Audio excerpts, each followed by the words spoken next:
আমি সরকারি সনদপ্রাপ্ত সার্ভেয়ার দেবাশিস সরকার। আজকে আলোচনা করব জমি মাপার কিছু সূত্র নিয়ে। 1 ক্রান্তি সমান 20 তিল, 3 ক্রান্তি সমান 1 করা, 1 করা সমান 2 শতাংশ, 1 শতাংশ সমান 435.60 বর্গ ফুট, 1 টাকা সমান 16 আনা, 1 আনা সমান 20 গন্ডা, 1 গন্ডা সমান 4 করা।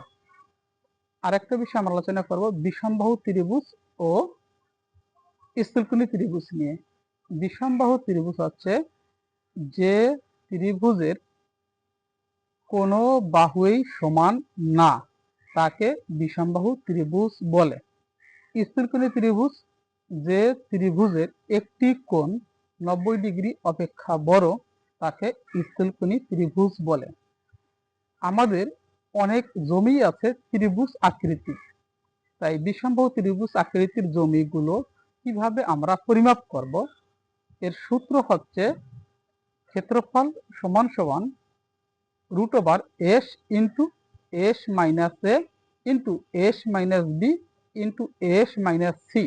এখানে আমরা এ বি সি পেয়েছি, 3টি বাহুর মান, একটা বাহুর মান এ ধরেছি, আরেকটি বাহুর মান বি ধরেছি, আরেকটি বাহুর মান সি ধরেছি। এটা ক্ষেত্রফলের সূত্র।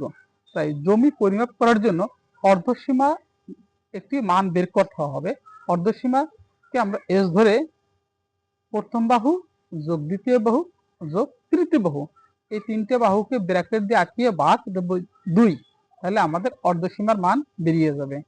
এই সূত্র দুইটি প্রয়োগ করে আমরা বিষমবাহু ত্রিভুজ এবং স্থূলকোণী ত্রিভুজের জমিগুলো মাপতে পারবো। আমার এই ভিডিওটি যারা যারা দেখবেন তারা দয়া করে সবাই বেশি বেশি শেয়ার করে দেবেন, কারণ আপনার জমি আপনি নিজেই মাপুন। আর আমার ভিডিওগুলো দেখলে অবশ্যই, সব ভিডিওগুলো দেখেন যদি, অবশ্যই আপনারা নিজের জমি নিজে মাপতে পারবেন। আমার হোয়াটসঅ্যাপ নম্বর 01742372305। জমি সংক্রান্ত যে কোনো প্রয়োজনে আমাকে ফোন দিলে আমি বা মেসেজ করলে তার উত্তর দিতে বাধ্য থাকিব সকলের কাছে।